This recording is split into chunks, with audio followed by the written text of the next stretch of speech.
Anyway, we're just throwing this in the middle as we celebrate. Yeah, ohano hano keala nui o kia puni mo I o Hawaii o yo hoi kala ku ʻokoʻa e manao ana wau e hana I wahi hai o lelo no ka mo'o lelo o keia aina o Hawaii nei no lela. Aloha. Anyway, we have a real short brief, maybe for an hour or so. I'm going to run real quickly through a bunch of stuff, and I just kind of wanted to share a little bit in honor of La Ku'oko'a and really in honor of the re-educating of our La Hui Kanaka and the reawakening of our La Hui Kanaka. I would like to just share a little bit of some of the things I teach in my courses, and especially looking at history and understanding the role of history, and of course understanding, it's a good example of how the most important celebration, holiday during the Hawaiian Kingdom, quickly in a few generations, was almost erased from the memories of our people.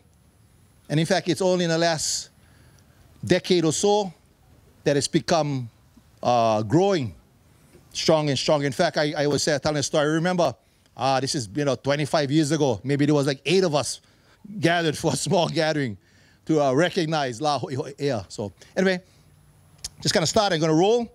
Title of my lecture here, Ua mau ke ea o ka aina I ka pono. And as you can take a look at this little ki'i here, maybe not going to be the best. So if you cannot see, you might have to move up so you can see some of the pictures I'm going to show. But of course, if you look at this cartoon that was printed in the newspapers in the early 1900s, right after the so-called fake annexation of the Hawaiian Islands, you can see through the images here, you see Uncle Sam, of course, lecturing in front. Right in the front row, you can see from the Philippines, Cuba, Puerto Rico, and of course Hawaii, all being lectured to by the great so-called Uncle Sam. And if you look back in the classroom, you notice, of course, the names of the various so-called states of the United States, all studying hard as part of the classrooms. So it kind of gives you an idea of how the United States actually looked at various peoples, especially non-white peoples at this time. Of course, the brownies, including the Hawaiians, Puerto Ricans, people from Guam, and the Philippines, of course, need to be lectured to.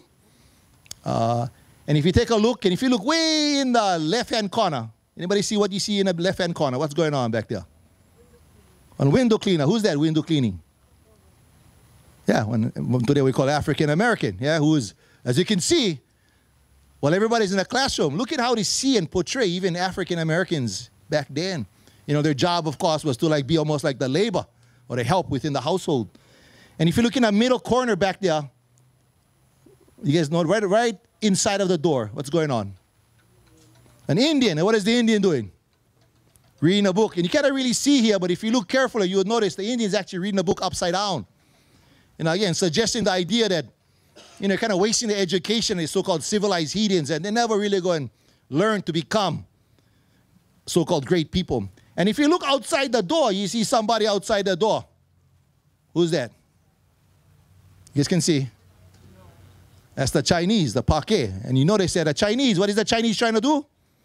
Trying to sneak into this so-called classroom.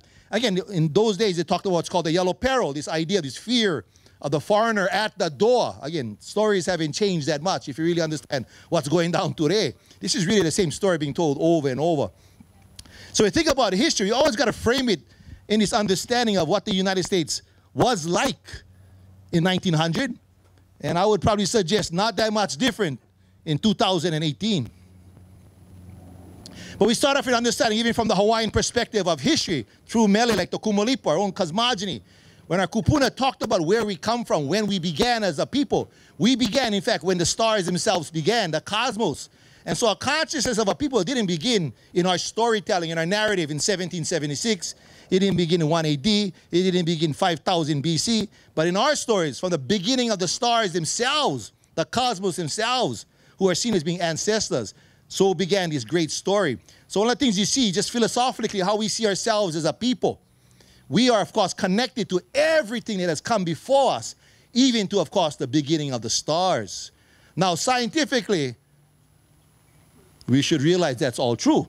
Yeah, all of us here, every part of us here, Every physical piece of us, all of us, whether brown, black, yellow, or purple, are all made up of all the same matter and chemical and chemistry that began, of course, with the cosmos themselves. So you can see our kupuna had a real strong understanding of really, really, truly who our kupuna are.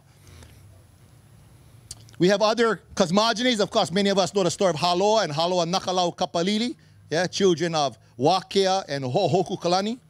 Yeah?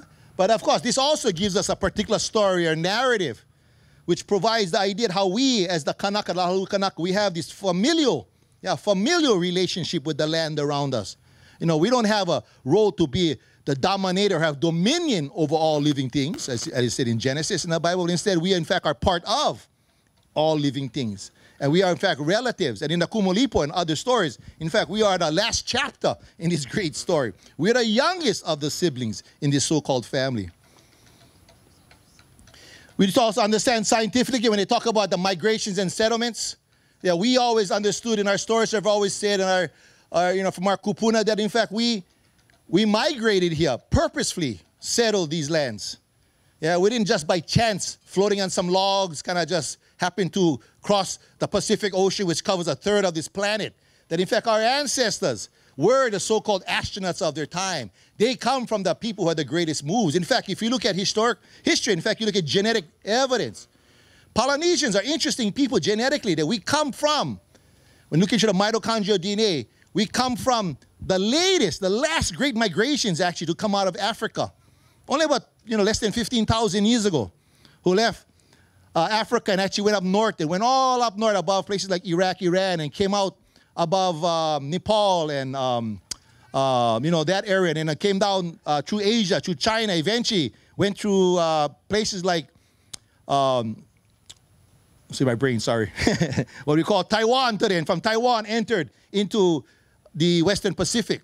And they joined up with a people that actually was already there. Yeah, and when I mean already, these are some of the earliest, in fact, not the earliest people to migrate, in fact, out of Africa. And those kupuna, very ancient, they say even maybe as much as 100,000 years ago, maybe 80,000 years ago, left Africa, made their way more south, and came across what we would call India today, and came down to what is now known as Southeast Asia. And those people, of course, later mated with those who came out from up north. And the Polynesians, about 4,000 years ago, in the hub of what becomes Polynesia, Samoa, Tonga, and Fiji, this proto-Polynesian society develops, and culture and religion develops, and worldview develops there. And then about 2,000 years ago, there was another last great migration that left those lands, and which began the great migrations and settlement of all the rest of the Pacific. And not just the Pacific, but actually, if you look now, you'll find that they find DNA evidence, of course, that Polynesians, in fact, made it way all the way to the Americas, way before there was even a person named Columbus walking around out there. And so we come from a people who were the movers. They were the first to move out of Africa and the last to move out of Africa. It's kind of in our DNA, in a sense, to always be looking into the future horizon. And of course, we should realize we, the people of this land, these islands, right in the center of the Pacific Ocean, 1/3 of the planet is covering this place. So we come from an ocean people in the middle of this great ocean, the crossroads of the Pacific, the most remotest place in the world. It was our kupuna who traveled and traversed, taking all the necessary things of life, purposely settling the Pacific and ending up in these islands. So we think about, again, Kanaka. Who are we as Kanaka? We really are a culmination and mixing and of different periods of time and different migrations that actually, even for Polynesians, when you look at our mo'olelo, we find in our stories, we had been settled in different times and different people in Polynesia itself. You can see exactly, and look at the Maui stories, for example, and see how we connect to people of Tonga. We can see even from our stories, the island itself, Hawaii. The largest island in this chain is Hawaii. Of course, we know our direct cousin, the largest island in the Samoan Islands, is Savaii. In Savaii, they have a large, district, yeah? Ta'u. Yeah, you go to South District of Hawaii Island, you get Ka'u. We can look at our stories from people from what we call today Marquesas and Nukuhiva. We can look at our stories from Tahiti and people like Moikeha. So what becomes the Hawaiian people, our ancestors, really are a collection of all these various, even Polynesians who got here. And that's why when you look even at our language, our stories, our mythologies, our religion, we're as complex and more complex than probably any Polynesian also. And that's because they all ended up here too. And so we're really a collection of all of that. And I'd just like to say also, that's why my politics, I've always been one to understand pan-Polynesian politics. 99.9%, we are all the same Polynesians. You got to understand physically, the phenotype. Whether we're Samoan, Tongan, Tahitian, or Hawaiian, or Maori, we're really all physically the same people. And that's a truth. That's a scientific truth. And so our so-called archipelago, which was settled by our people, but really, of course, in the main Hawaiian islands, down towards the east, yeah, Ko Hawaii Pai Aina, the whole archipelago. And we, of course, we know our major islands that we had. You can see on my lectures for students to learn how to pronounce the islands here. So I'm going to skip through all of these. But we can look through some of our mo'olelo. You know, one of the mythologies, and I like to talk about mythologies a lot, is that, in fact, you Kanaka, you really don't know who came here and when they came here and how they came here. Again, those are just foolishness. Of course we do. We have our stories. This is one example. This is Opu Kahonua, which is a story of how the migrations got here. Yeah. And I don't have time, actually. Sorry, I can't go through all the stories, but, you know, we got to move on. We got to do several thousand years in a very quick time, so we got to move here. We have the story of Moikeha that comes from Tahiti, right? Sailing up from Tahiti, and he comes sailing up with his great navigator, Makua Kaumana, and the chanter, Kamahualele, who pronounces those words, this famous chant, Eya Hawaii, he moku he kanaka. He kanaka Hawaii, he kanaka Hawaii. He kamanaka hiki. He puali mai tapaahu, mai mo ula nuya kea kanaloa. And in this recitation of this, what's called a puliwanana, this is a prophecy prayer. So this is when Moikea folks are coming from south, and of course looking upon Hawaii Island, they see Mauna Kea, and he calls out this chant, here is Hawaii, an island, a people, Kanaka Hawaii, royal children, royal offspring of the people of Tahiti.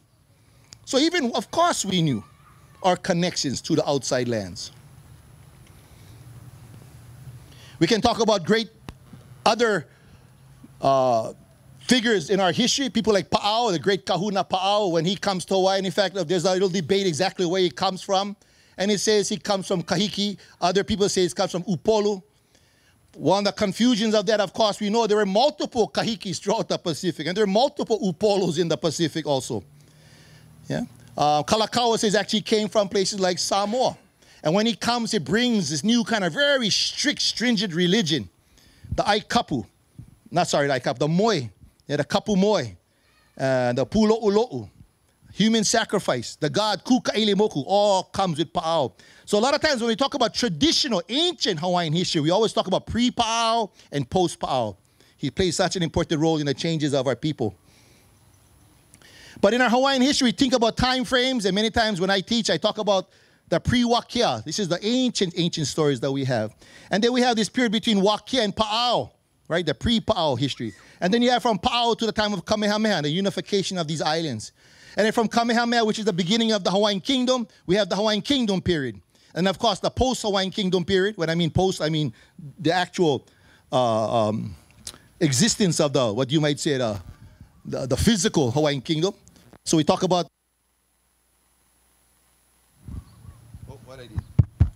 the U.S. occupation, and the two periods, of course, the territorial period and what we call today the State of Hawaii period.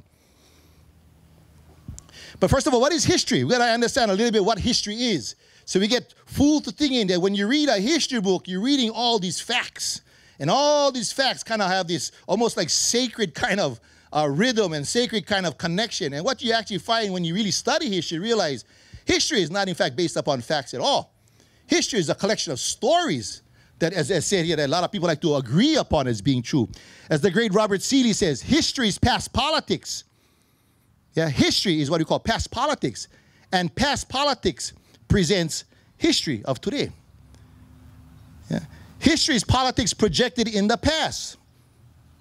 So when you think about issues of today, we think of history of really having meaning in the past, but really history has meaning today. We fight and have contestation of ideas about what happened back then because it matters today. If we look at contemporary issues within the United States, For example, the struggle over gun control. When they debate over gun control, how has the past come to inform the discussion of today? What do people look back at? What's the historical event people go back and quote or talk about gun control? Yeah, the Second Amendment. So people today are arguing about exactly what the Second Amendment meant. Something that happened over 200 years ago. Yes, and the point I'm trying to make, you can see how past plays a part of always today. We can talk about the rights of Hawaiian people today. We can talk about Mauna Kea today. And people will constantly talk about issues of title, issues of consent, issues, of course, there is no treaty of annexation, issues like why we celebrate La ʻokoʻa. Yeah? The now is always based upon the re-describing, and a lot of times the recontestation of what we're looking at in regards to what we consider facts of the history of the past. Ngugi wa Thiong'o, great Kenyan literary critic, in his great book, Decolonizing the Mind, he talks about what he calls the cultural bomb. And the idea of this cultural bomb is this idea how the so-called occupiers, the settlers, the colonizers, in that process to gain control of peoples that they settled upon or colonized, in order to gain the control, they have to, in a sense, destroy the cultural, political, economic ideologies of the people. And he describes it as this cultural bomb, where basically they detonate the minds and hearts of the souls of the people. And as it says in the very ending here, let me just read to you, annihilate people's belief, a key word, belief, in their names, in their language, in their environment, in their heritage of struggle, in their unity, in their capacities, and ultimately in themselves. It makes them see their past as one wasteland of non-achievement. And I'm sure many of you, just like me, when we were growing up, how many of us ever knew about what happened on November 28, 1843? Virtually none of us. How many of us knew about the so-called QA petitions? Well, I know I went to college, I learned about it. We used to read about it, and we used to say, wow, it would be great one day if we could ever find them. And we had friends who used to go out and try and find them, and they couldn't find them. And, you know, back I think it was in 1997, if I remember right. Couple people, like Noi Silva and others, went to D.C., went to the National Archives, and lo and behold, when they requested the box was there. It showed up. And that forever changed the minds of our people. This wasn't just a kind of legendary mythology we heard about. Now you can actually see the names of your kupuna. And so that idea of, I wonder what my kupuna thought about what happened, was erased from now on, because now we know for sure exactly what they thought. It's forever put on paper. See how history changes itself. So we clearly now we say we never ever gave consent clearly to what has happened to our people in this land. And the last part, I like his quote also, he talks about the idea of, quote, theft is holy. That this whole process is about teaching us, quote unquote, theft is holy. Yeah, the sense that we somehow are going to be like, yeah, all the bad things happened to us was the best for us. You lucky Hawaiians. You're lucky the Americans were here when the Japanese bombed Pearl Harbor. Of course, we should have realized that that's the reason they bombed Pearl Harbor, was because the Americans had nothing to do with us. You know, you're lucky Hawaiians, you might be speaking a foreign language. But you see that sickness that we pick up. That supremacist is a sickness. It makes us see ourselves as something that's less than. Yeah, we get told all the time, oh, you Hawaiians cannot get together. That's bullshit. In 1897, they got together. In the Ku'e petitions, they got together. And as I say, if they did it before, there's no reason we cannot do it again. This is not a journey to somewhere new. This is a journey returning to where we have been before. That's a very different journey. And so we can look at even the stories and mythologies that come to our minds, which I'll talk about here. And I'm sorry you guys cannot see well. But if you look on the left, you see there's a, what does that depict anyway? Anybody can see? The Adam and Eve. And what's wrong with the Adam and Eve picture over there? That's right, they're white. Now, the joke is really on us, you see, because I can show this picture to any person 95% of the time. That's Adam and Eve. I said, really? And I asked them the story. Oh, the first human beings. And I said, oh yeah, really? And I, what's wrong with the picture? They're naked. No, she picking the apple, and they come with all these ideas. And almost never do they ever say, how come they're white? You see, the poison of supremacy is so deep within us. We have taught ourselves to accept these untruths and lies. And the question we got to ask, who does that lie empower? Who does this lie disempower? See, that's the point of understanding history. History isn't just telling some stories. History always has a purpose. It always empowers and it always disempowers. That's why certain things are left out of history and certain things are focused upon in history. There are lies that are stretched and things that are denied, because it always empowers and disempowers. And of course, if you look on the right side, you notice that's a Newsweek article. And what do you got on there? Now we got some brownies on there. Because understand today, they know scientifically there is no way the first human beings could have looked like that. It is virtually impossible. But you know what's strange today? Even on this campus, you still get people going, I don't know if I can believe that. They're so inundated with the untruth, you see.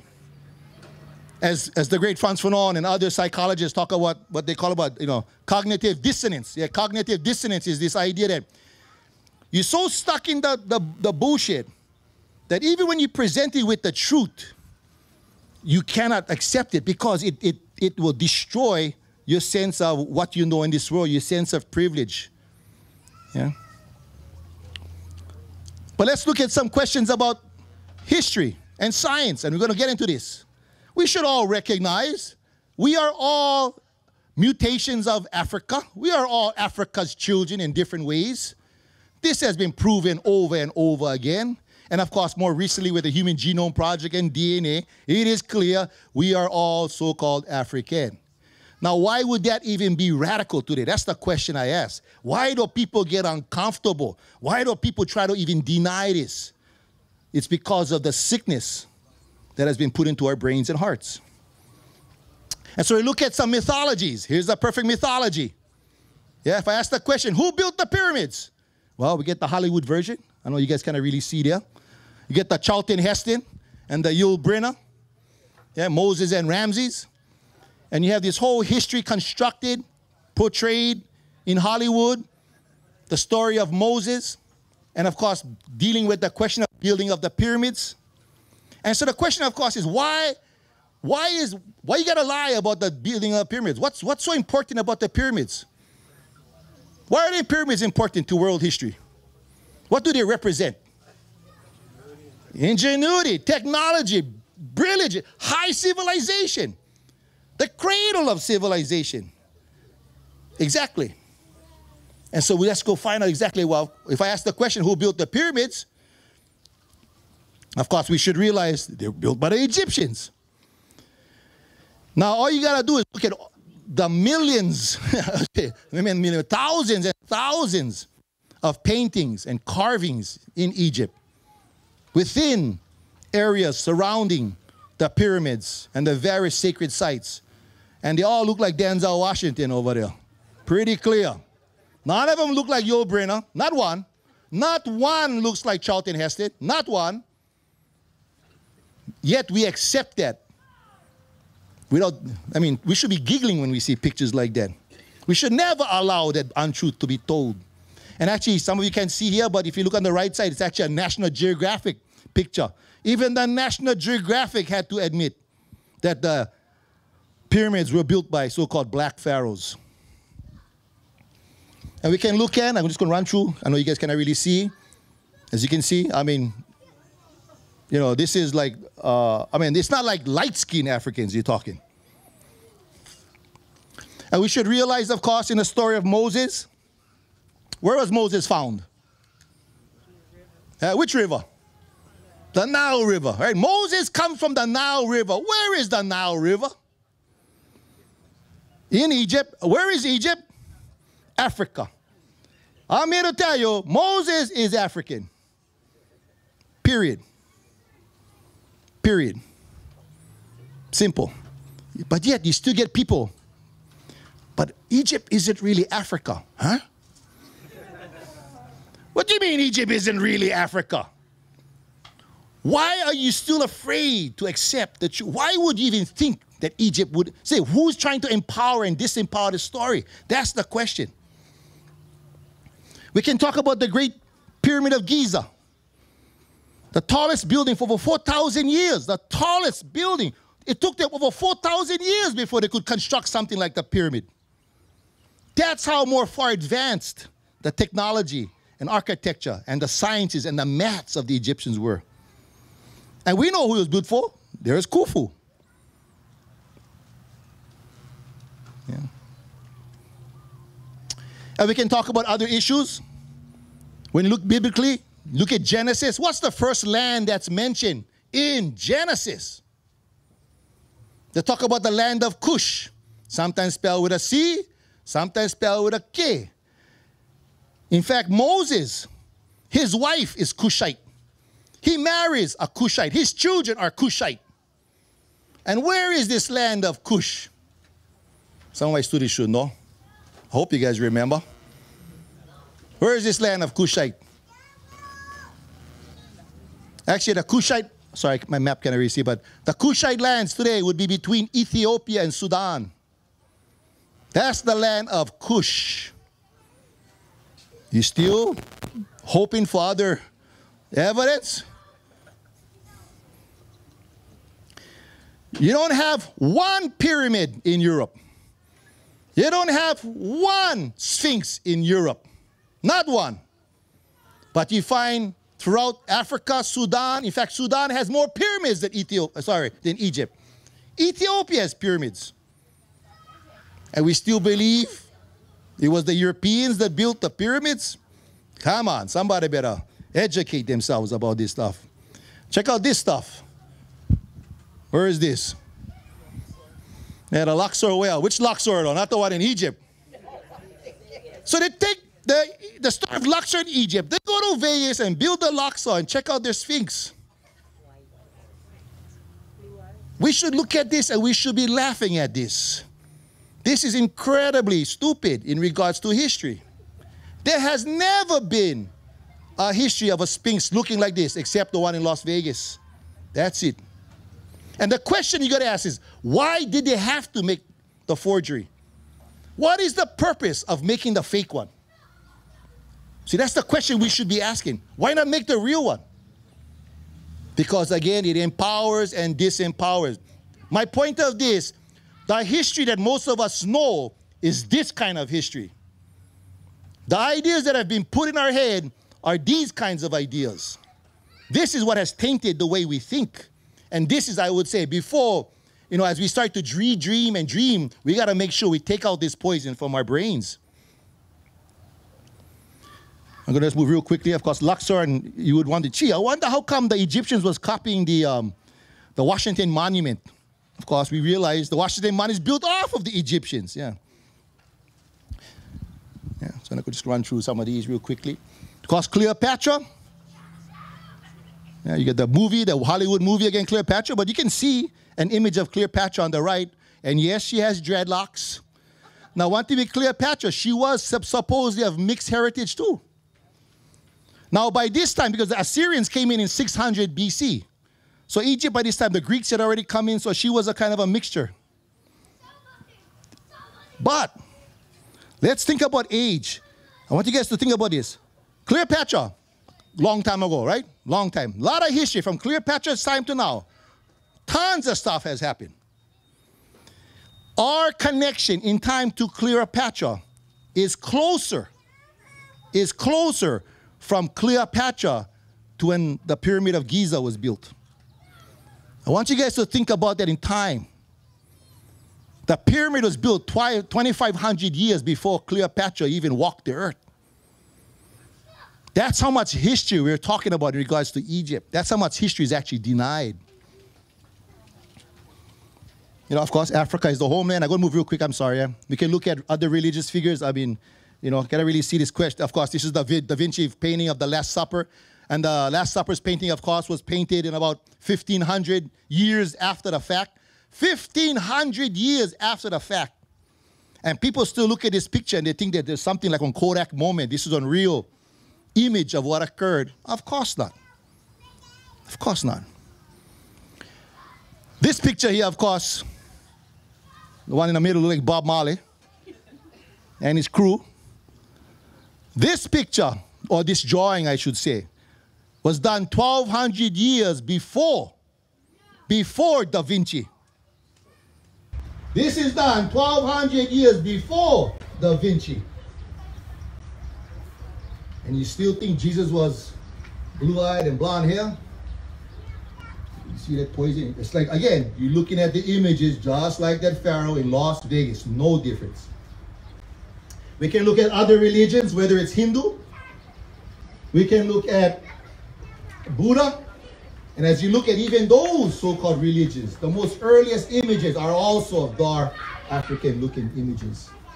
We can look at images, of course, of the question of who discovered America. The myth of discovery is the same myth that comes to Hawaii. And I always share this story. I used to go out to all the schools and I would talk. And the first question I would ask the students is, who discovered Hawaii? And many times, what would they say, you think? Captain Cook. You see that blue-eyed Pharaoh history again? Of course not. We are already here for a long, long time. When the Americas supposedly was discovered by Columbus, there were millions of people, the Americas, already living there. But the mythology of discovery is one of empowerment. We can think about Columbus and his horrific things that he had performed. And I don't have time to go through this whole question, but go look up Bartolome de las Casas if you understand the history of Columbus. And they gave him even a holiday where they would feed babies to the dogs, cut off people's ears and arms, starve them and bury them alive. And one of the famous things they like to do was to hang them and in fact and roast them over fires. This, of course, is all been documented by the Spanish themselves of what they did. We can talk about the myth of Thanksgiving. Right? We all get trained. There was, Plymouth Rock, right? The so-called Pilgrims arrive. They went through hardships. And then they met up with the Indians. And then 1 year later, they had a big feast, pumpkin pie, corn, turkey, and everybody was happy. They all gave thanks. Well, unfortunately, all of that is BS also. None of that actually happened at all. Not true at all. In fact, when you look at the history of the so-called Pilgrims, which again, this is chapter 2 of U.S. history, you'd find you have 20 years after the so-called Pilgrims were saved by the Indians, the Pequots and other Indians from that area, who taught them how to feed, to plant, to build, and survive the winters. 20 years later, how do they thank these people? They massacre them by the hundreds. Things like what's called the Pequot Massacre. I don't have time to go this, but you can go look up William Bradford's prayer on the very first Thanksgiving, when he celebrates not just the killing, but the burning of the so-called people in the fires. We know our history, through ancient times, the so-called chiefdoms are mo'i, are different ali'i. And we really had through the various, Hawaii Island, Maui, Oahu, and the Kauai and Niihau kingdoms. And we have all these histories that are entwined between our peoples. We, of course, had a traditional society, a class society also, depending on your mana, depending, of course, on your descendancy through genealogy, which also determine your relationship within society. We had, of course, a traditional land system based upon the environment, based upon cultural practices. Like today, we talk about the ʻokoʻa system, which is not just a physical landscape, a geographic landscape, but really an economic and social relationship of sharing within that system. We can look at history, of course, and understand that Captain Cook is given the idea of being the first so-called Westerner or European to come upon these islands.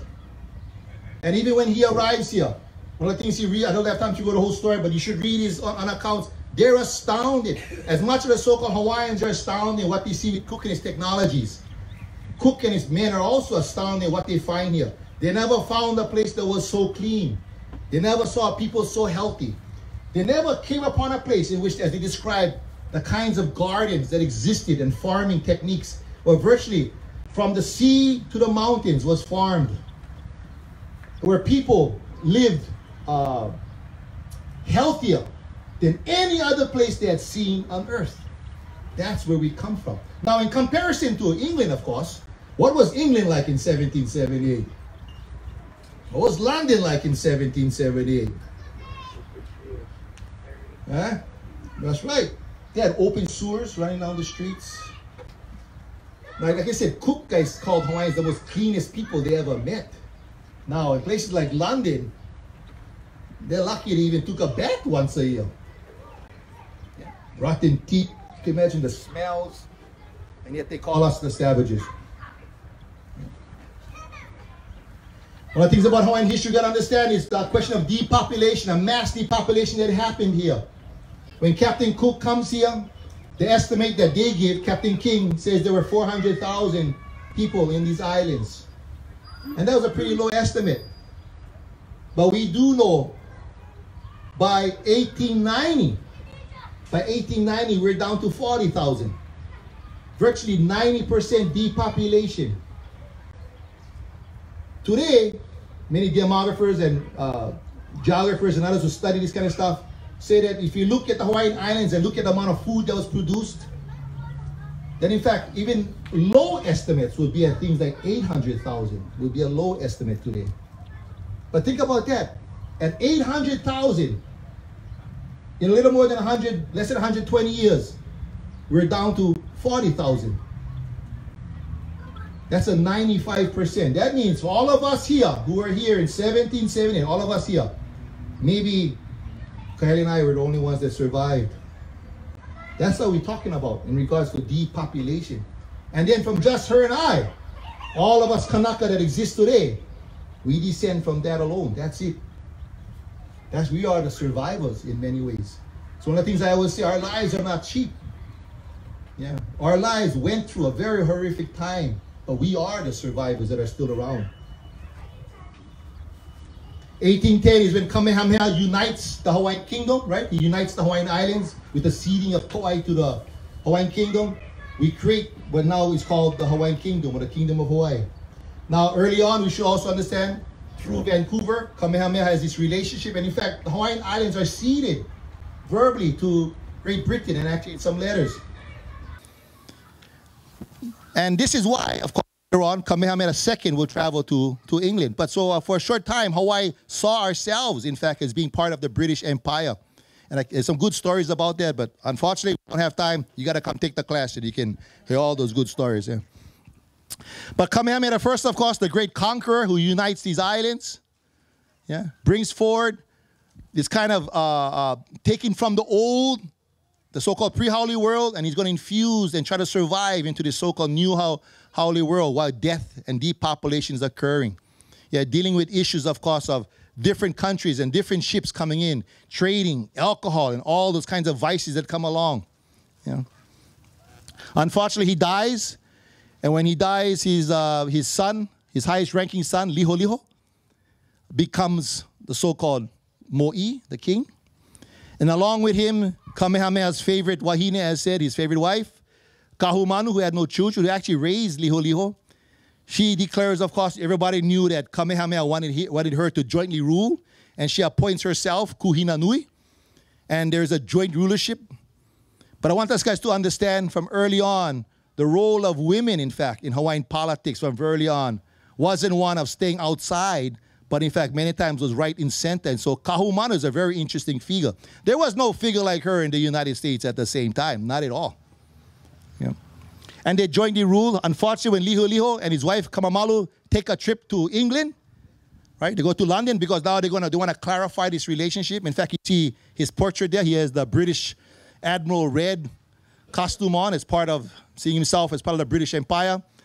He unfortunately dies with his wife there in 1824, and it passes on. And the kingdom now passes on to the rule of his younger brother. I don't have time to go through all this story.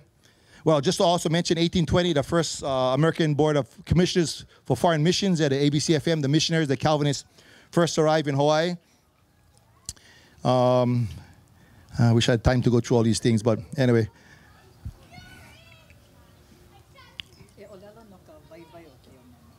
Huh?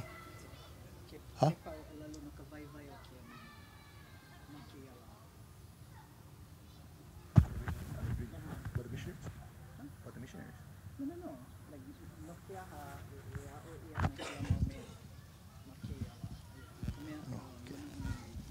Okay, anyway, yeah, you gotta come take one class to get all the missionary stuff here anyway, so. But anyway, the mythology, right, they came here because of love. That's what they tell us. Well, you should actually read what they wrote and what they said and what they called us and what they thought of us, and might change your mind and how they saw us. In fact, you can look at this word here. What can I say? It says, designed to bring the Saxon race, so who's the Saxon race? Into supplant the native. What does the word supplant mean? That's the missionaries. They never come to live amongst us. They came to supplant us. Now, if you get issues with your church, you go talk to them. That's your issue. That's not mine. I'm telling you, this is what they said, you know. Maybe a different, they changed their mind, but that's what they were here for. 1825, Kamehameha III. Of course, the royal residence is in Lahaina, right? The capital in Kamehameha III comes to rule. He's the first, what you would think of a kind of modern, educated young Hawaiian. He's educated by William Richards, one of the early missionaries who actually is buried at Waiula Church. You can go and see his grave there. He's really the transitional mo'i. The greatest change that happened in Hawaii happens during his reign. He along rules with his mother, his Hanai Ma, who is Ka'ahumanu, who's still the Kuina Nui. Some of the things he does, he transitions Hawaii from being an absolute monarchy to a constitutional monarchy. He also is the one who brings in compulsory education, whereby every child between the ages of 4 and 15 had to go to school. And of course, this led to Hawaii to be seen, in fact, if not one of the highest places, or at that time, highest literacy rate that you'd find anywhere in the world. And part of that has to do, of course, with the fact that who was education for? Everybody. Now, let's go measure. Who was education for in the United States in 1825? Only the wealthy. How about England? Only the wealthy. How about the French? Only the wealthy. So what you guys to understand, we were the progressives when it comes to social movements and to understanding the rights of all peoples to be educated. We were not following them. They ended up following us. See, that's the point. In 1826, in fact, it was the first time we had a treaty with the United States, a treaty of friendship. So this is when we formally began a relationship with the United States in 1826. In 1839, one of the more important cornerstones of our history, of course, this is the passing of what becomes the Declaration of Rights. This is the formation of the Hawaiian authority, Hawaiian governance being put onto paper. Yeah. Now, at this time, Hawaiians had this very close association still with Great Britain. And there was this lot of, in fact, that's why we had in the structure of governance very much the same kind of governing structure that they had in England in many ways. Yeah. One important point of the Declaration of Rights was, in fact, the acknowledgement of 3 classes of people, or 3 classes of people who had, the word is, vested rights into all lands. And this is an important part of history where Kamehameha III, unlike other monarchs, gave up his total interest and ownership in all the land and said, now the land belongs to all of us. This was really a revolution without bloodshed, in which the mo'i gives all the maka'ainana vested rights in the land. Now, this is a very important concept because you can see from the very foundation, the land belonged to all of us. And you got to go look up the meaning of vested too, kind of, time to go through this. 1840 was a Hawaii Constitution. So from 1840 on, we are now a constitutional government. Also, off of the idea of the vested rights, we set up the legislature, the executive branch, of course, judiciary. But another part of this declaration, that all land held in common. Which land? All land. What all land mean? All land means all land. Pretty clear. Again, vested rights of the so-called native tenants. Now, I have Kekauanohi, an image of Kekauanohi here, a granddaughter of Kamehameha. And that's because she, in fact, was the Kuhina Nui at this time. Yeah, and had passed on from Kahumanu to Kina'u and eventually to her. And what's important, in the 1840 Hawaiian Kingdom Constitution, it was a woman who signed off for the government. Pretty progressive, again, in world history to understand this. Yeah. This is followed by the 1843 Paulette Affair. Yeah, this is when the British will take over Hawaii for about 6 months. And I don't have time to go through all this history, but again, the idea is that the British will control Hawaii for about 6 months. There's a dispute over the control of some lands that some British subjects are claiming to own. But of course, at this point, they had no rights to ownership of those lands. And through gunboat diplomacy, they threatened the kingdom. Kamehameha III will cede his authority to the British government until they go and fix this situation. Now, meanwhile, while this is going on, this is when, of course, Kamehameha III has already sent out 3 emissaries early in 1842. Yeah, this is Sir George Simpson, William Richards, and of course, Timoteo. Oh, I get the wrong hat on today. Timoteo Ha'alilio. Yeah.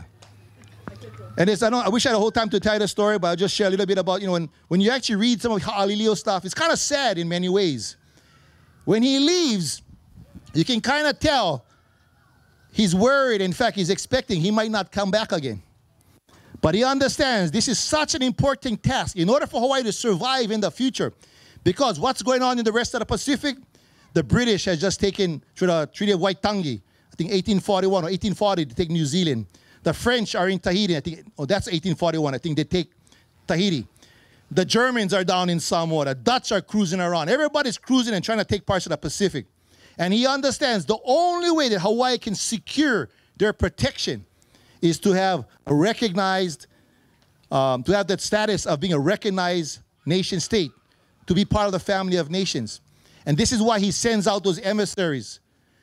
And Timoteo Ha'alilio, of course, as the story goes, his great work, and I wish I had more time to tell the whole story, but they manipulate, basically, they find ways to organize and kind of like play the great powers to be against each other, coming through with their friends from Belgium, and they organize the French and British to recognize Hawaii's independence. Now, what's astounding about this, on November 28, 1843, is that, now we just skipped the wrong story already, is that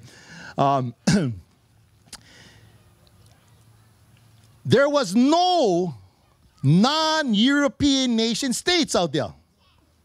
So you think about that.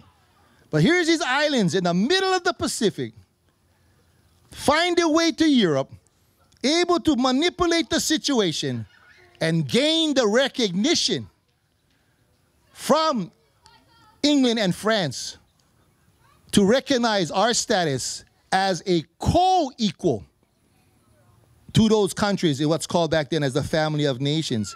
And so from that date on, Hawaii was recognized as a co-equal, as a sovereign and independent nation state. So when we talk about history, we got to be very clear.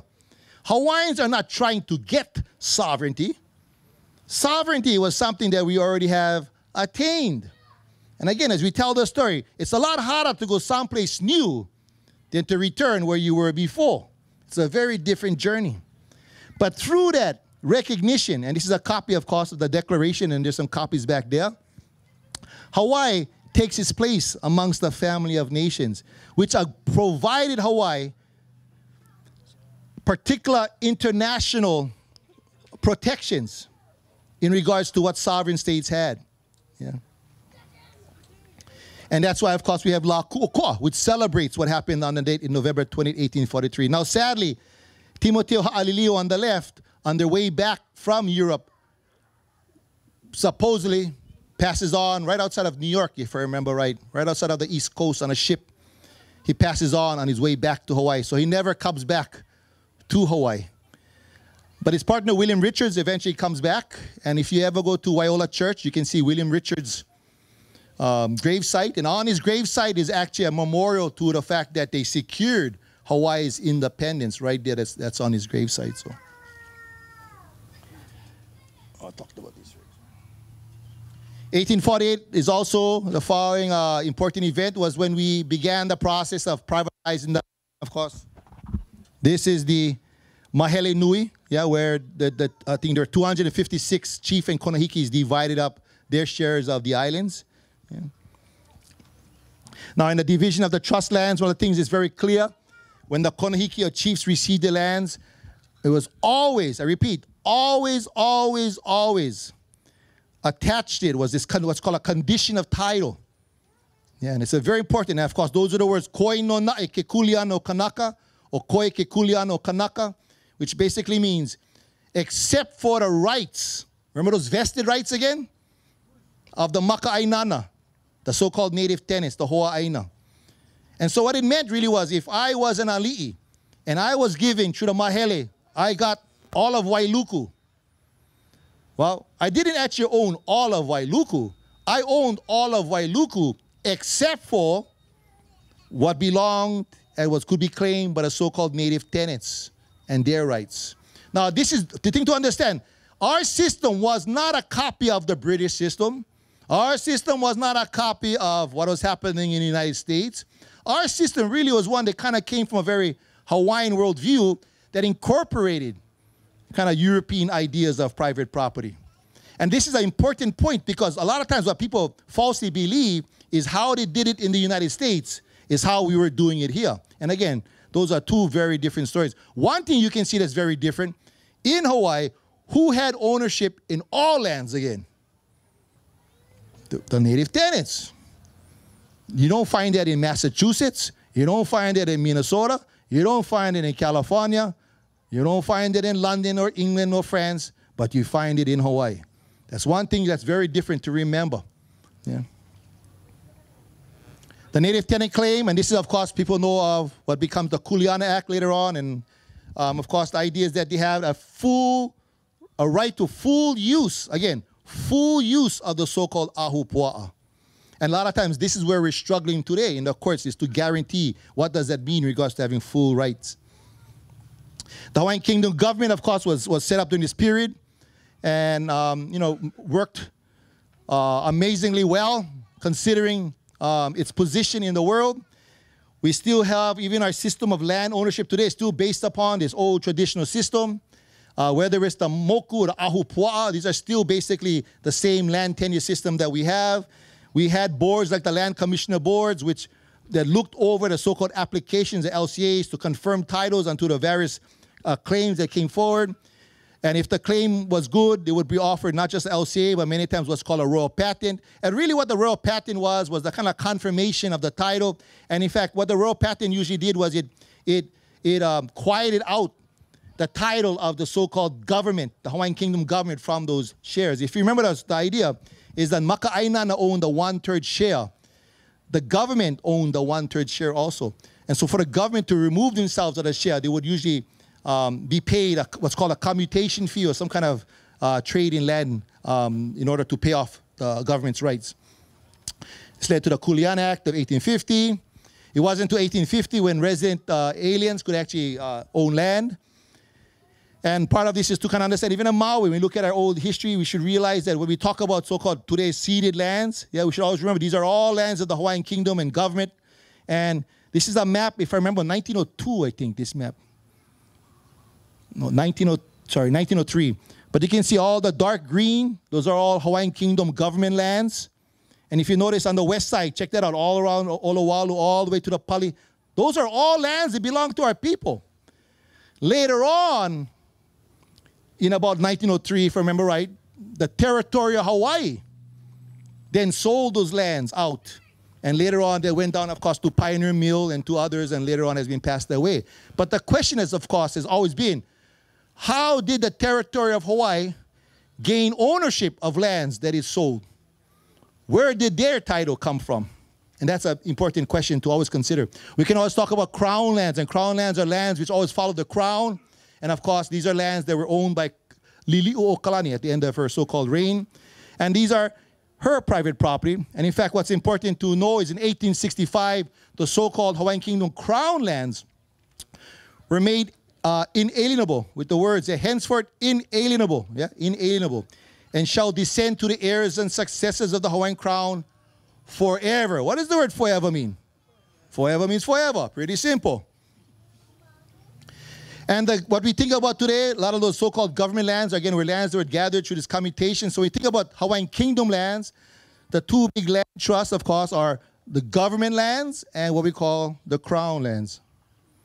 We should also take note in 1854, from 1854, our Hawaiian kingdom became a recognized, not just a sovereign nation state, but took on the description of having what's called neutrality.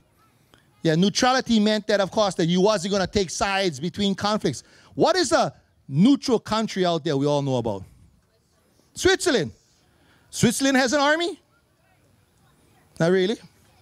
Because under international law, because they're a neutral nation state, just like with World War II, they cannot be used or used for military purposes. Yeah. Hawaii had that same standing. I should say Hawaii still has that same standing from 1854 on. And interesting enough, of course, it had to be connected with what's called the Crimean War. But it's important status. When people question us, well, how are you going to defend ourselves? See, that was the plan. We wasn't supposed to really be defending ourselves. We weren't supposed to have this great big army because we were a neutral law. Kamehameha IV comes to power in 1854 along with his wife, Queen Emma. And he doesn't rule for too long, but unfortunately, when he has a child who's named Prince Albert, Kaleopapa, and, was going to become the heir to the throne. And, of course, he passes on very young. His wife, Queen Emma, along with Kamehameha IV, they're the ones who, of course, go out into the community and raise funds and monies and using her own lands to support what becomes so-called the Queen's Hospital. And so the Queen's Hospital system was founded and funded by Kamehameha IV and Queen Emma to provide the Kanaka with healthcare, free healthcare. Because part of that also was funded by our people. Yeah. So it went from being a healthcare system that would serve everybody to one now where it's a private investment firm with a private hospital. We got to go figure that one out. And I wish I had more time to talk about that, but come to my class. 1863, Kamehameha V, the older brother of Alexander Liholiho, he comes to reign. An important part of his history, of course, is what's called the 1864 Constitution that he promulgates. And unfortunately, he dies without naming an heir. And this puts us to follow at that time, following the constitutional guidelines, was to have an election. And so you have Hawaii's first elected king, King William Lunalilo, who people call, of course, the People's King. And in fact, on his coronation day and his day when he started his job as king, the story, he's walking barefoot in his parade with some ladies right down Honolulu, right down King Street. And this is why, of course, when he dies, he doesn't want to be buried with the rest of the Kamehamehas at the Royal Mausoleum, but wants to be near the people. In fact, that's why he's buried right across the palace at Kauai grounds, right in the front there also. He dies, and there's another election, and this time there's a runoff election between Queen Emma, so Queen Emma and Kalakaua wins the election.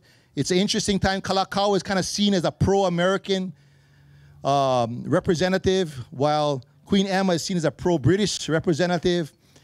When they do a vote, the allegations was they stuffed the ballot, and this is how Kalakaua won. There's a riot in Honolulu, in fact, where some people actually die over that question. And really, this is when Kalakaua starts to take on that role, as the important role as the leader of the kingdom, which is a separate from the so-called Kamehamehas, because Kalakaua, again, is not really a Kamehameha. He's related to the Kamehamehas, but he's not a Kamehameha. He comes from a different genealogy. But what's important about Kalakaua, of course, is that he's seen as being very, very pro-Hawaiian in many ways, very much into Hawaiian spirituality, religion, and history, very much into modernization and technology, of course, international relations, but even in technology, as we all should know, right? We look at things like the Iolani Palace. We had electricity in our capital before the White House. We had a flushing toilet in our palace before the White House, not the other way around. We always got to tell the story, right? Who's leading who again? We also know when it came to travels, Kalakaua did some amazing jobs also. When he travels to the United States, to America, to negotiate what becomes a treaty reciprocity. And at first, people believe that, he won't be able to pull it off. But he does. He pulls off this negotiations, which basically allows Hawaiian sugar to enter duty-free into the United States. And he comes back with his so-called treaty of reciprocity. In 1881, Kaleikoa, the first head of state, president, prime minister, king, queen, is the first to circumnavigate, to travel the world, to go around the world. It was a Hawaiian leader who did this. He also helps to set up a lot of what becomes the international relations, including things like the International Postal Service. Starts with people like Kaleikoa. So do we have a role to play internationally? Damn straight. This is nothing new for our people. That's the point. We have always been international. And I would argue we were the first to be international. Even his coronation, Kaleikoa comes back and says, well, in Europe, I saw that all the great powerful chiefs and, kings and queens all had palaces. I'll build my own. He builds his own. They have crowns. He made a crown for himself. And in fact, he does a coronation ceremony for himself, so he basically crowns himself. Anybody seen the Kaleikoa crown? Anybody got to see what gate in the front over there? The kalo, yeah. Check him out. It's Hawaiian. He wasn't copying. You look right in the middle of the crown. He's on haloa right there. See, that's the thing to remember. Even Kaleikoa, they get this idea that, he was a buffoon who was trying to copy. No, he wasn't really. He was Hawaiianizing things in his way as he saw them. He was never a follower himself. He was a doer and leader. And people don't realize he hung around with people like Alexander Graham Bell and Thomas Edison and all the supposed great minds of the day. That's who he ran around with. And he never saw himself as being less than any of them. So when he throws his coronation ceremony, as you can see depicted in some of the images, they party down, they say, for one whole week they party down. And this is, of course, when he brings out all things like the hula that was kind of kept in the back rooms, and he brings it up right up front again in this celebration, blowing the minds of the missionary descendants of that time who had taught. And they said, we thought we got rid of all those heathen things, and damn it, here comes Kaleikoa bringing all that stuff back again. In fact, Kaleikoa, of course, his famous motto, which our program here, Hawaiian Studies program, is named after, which is E ho'olu lahui. Ho'olu, to increase, to grow, to raise. Lahui, the people, the nation. That was his so-called motto, which really meant, we need to raise our people. The numbers of our people, which were being decimated at that time. Invigorate the race. But what he also meant was invigorate what makes us Hawaiian. Those things, these cultural things like the hula that we had to raise. Unfortunately, 1887, you have the Bayonet Constitution, and it's a constitution that's forced upon Kaleikoa, which, synopsis, takes away a lot of the voting rights from many of our maka'ainana, people of the land, the Hawaiian people who were voting participants. Now they put on restrictions that you had to have enough money, you had to own some land in order to vote. At the same time, they said, you don't even have to be a Hawaiian citizen, but if you got cash and you own some land in Hawaii, you can vote.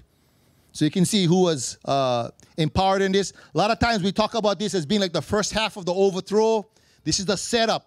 The same powers, the same people that were involved with the overthrow were involved, of course, with forcing Kaleikoa, as the name, the Bayonet Constitution is named, to sign off on this so-called illegal constitution.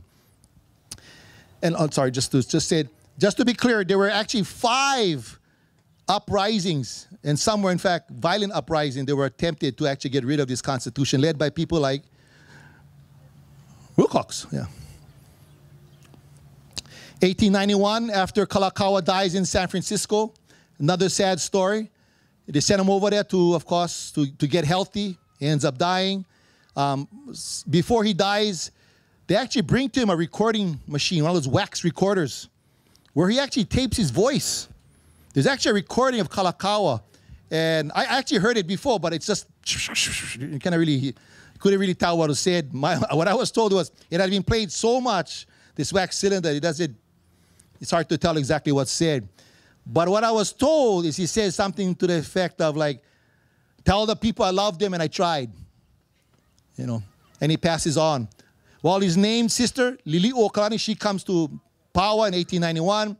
the first thing she's asked to do by the people as she goes around, the first thing she does is takes a trip around, a tour around the islands, and over the people tell her, we got to get rid of that bayonet constitution. We got to return and restore our rights as a people, the right to vote.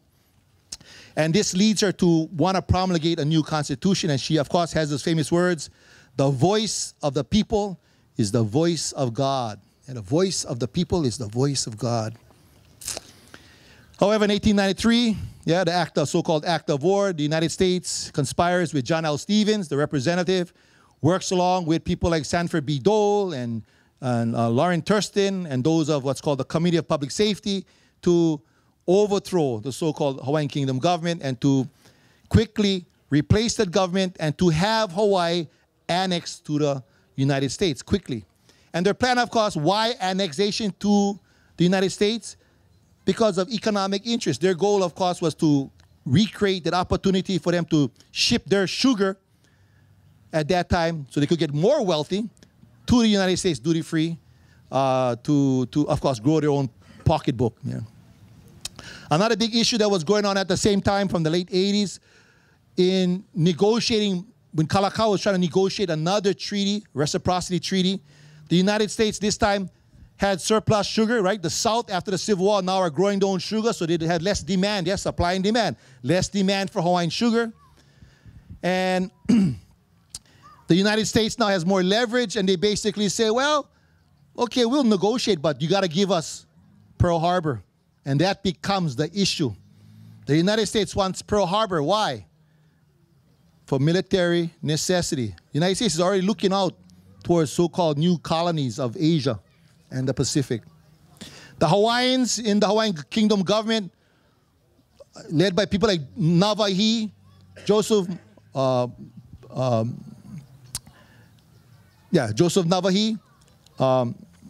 are very adamant and understand if we give up Pearl Harbor, we're giving up the sovereignty of these islands. And so they knew clearly that was the wrong move. Yeah. Interesting note, Charles Reed Bishop, you know, Pauahi's bishop, banker, Bishop Street Bishop, he was a supporter of giving up Pearl Harbor. Just in case you thought he was some big hero, anyway. And so it's a picture of the so-called armed guards that take over Hawaii with John L. Stevens. And I don't have time to go through all of this. I know we're coming to the very end. One of the things I want to concentrate on are just some of the words here with the so-called overthrow so we can clear up some of the mythologies that are out there, permeate our brains. And this is the actual statement from Lili'u Okalani on January 17th, 1893. And she said, I, Lili'u Okalani, by the grace of God and under the Constitution of the Hawaiian Kingdom. Remember, she's not an absolute monarch.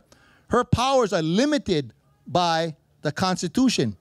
Just like the United States president, well, they're not supposed to do whatever they like. I don't know, Trump is a whole different game. Their powers are limited by the U.S. Constitution, right? Let me ask you, could Trump give up the United States if he wanted to? Could Trump say, I sign one paper, I give him to Putin? Does Trump have that power? Of course not. His power is limited by the no different than Lili'u. See, that's when people have the mythology and say, oh, Lili'u gave up the country. She didn't have the power to give up the country. Her powers are limited constitutionally. Do hereby solemnly protest against any and all acts. So again, this is a protest, yeah? Against myself and the constitutional government of the Hawaiian Kingdom by certain persons claiming, in other words, she's not even recognized, they're just claiming to establish a provisional government of and for this kingdom.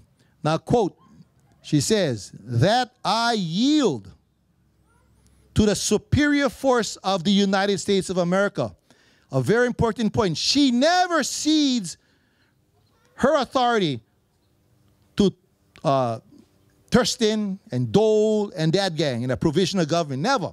She never provides them with any means by which they can claim any kind of lawful authority over the government or the lands. Who does she yield her authority? To the United States. It's an important point to remember. And she goes on to say, whose minister, plenipotentiary, His Excellency John L. Stevens, has caused U.S. troops to be landed at Honolulu and declared that he would support the provisional government. Okay. He goes on to say, she goes on to say, now to avoid any collision of armed forces. She's telling you, why is she doing this? Because it's a good idea?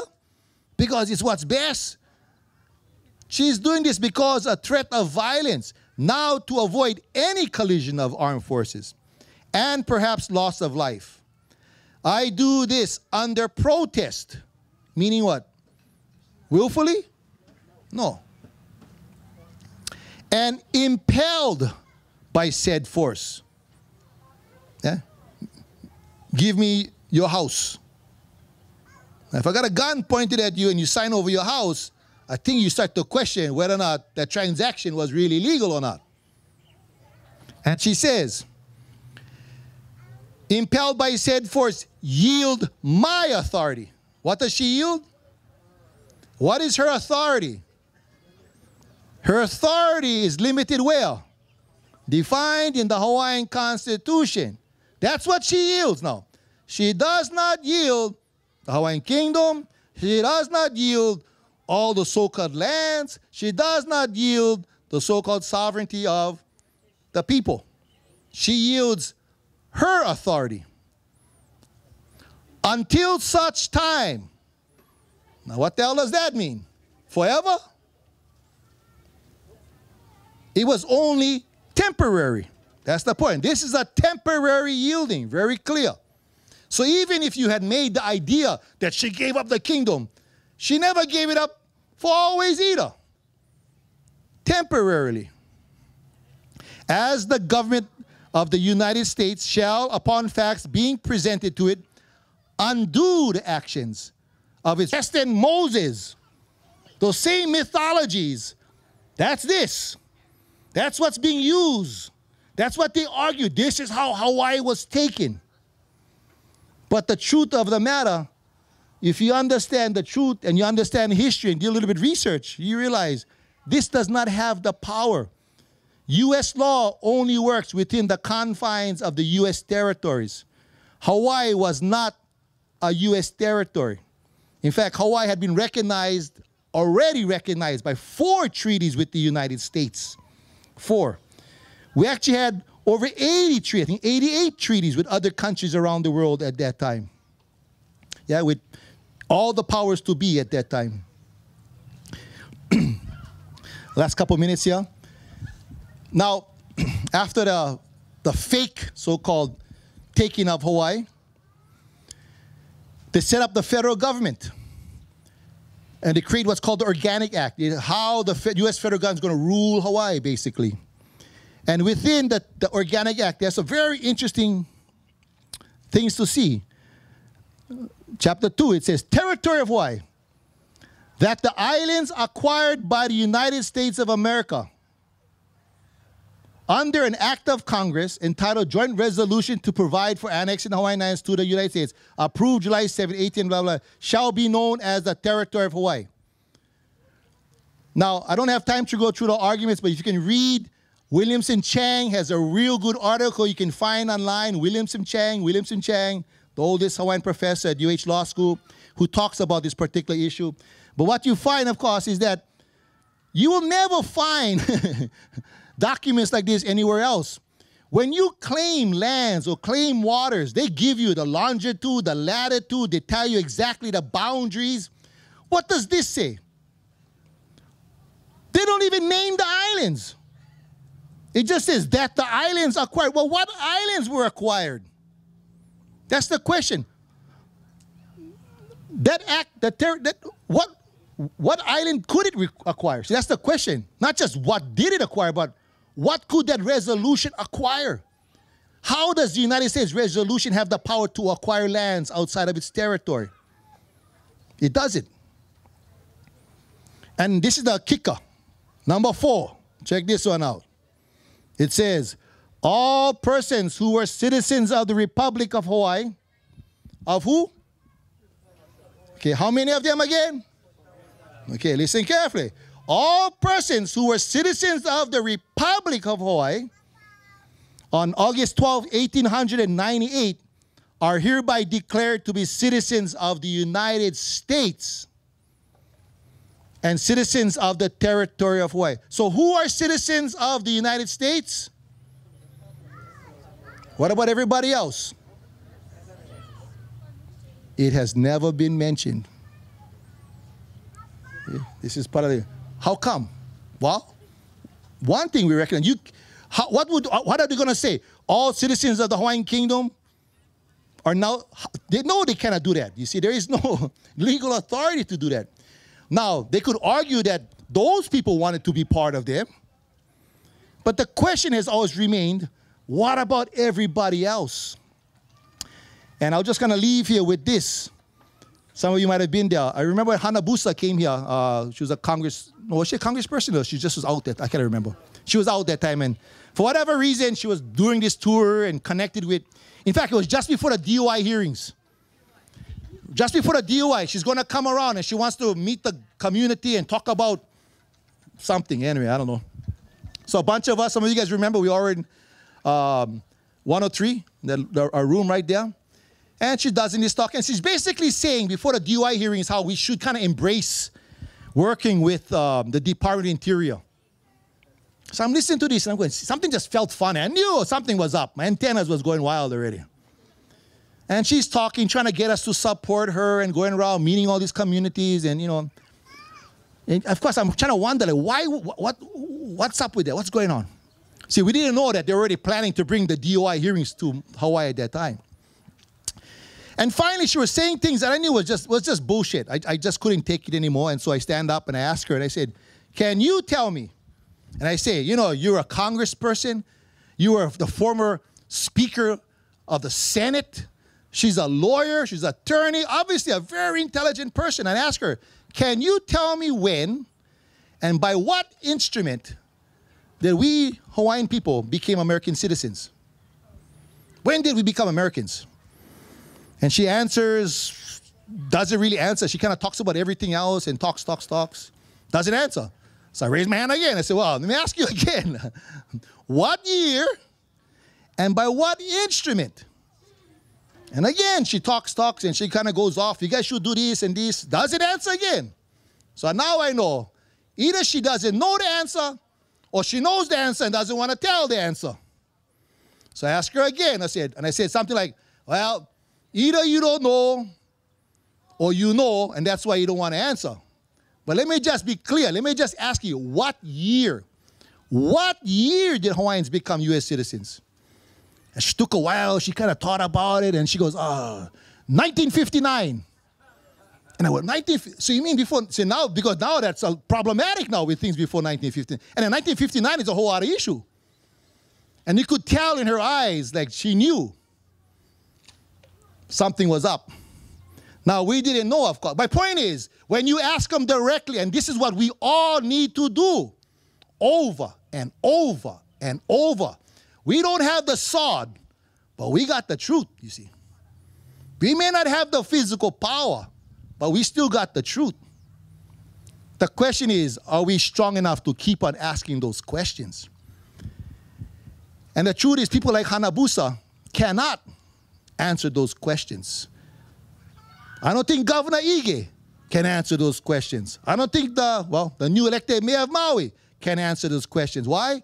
Because there is no answer to that question. And that is the truth. And see, that's why it's so important as we educate ourselves. We all educate ourselves. We also must use this education in ways to challenge those mythologies. We should constantly challenge. We cannot accept, we cannot go to, well, I've never been to Las Vegas a long time, and look at that blue-eyed Sphinx and not giggle. You should realize these are all falsehoods, which all, again, empower and disempower. That is the purpose. They will tell these stories based upon non-truths in order to protect and empower themselves, which means it disempowers us, you see. That's the bottom line.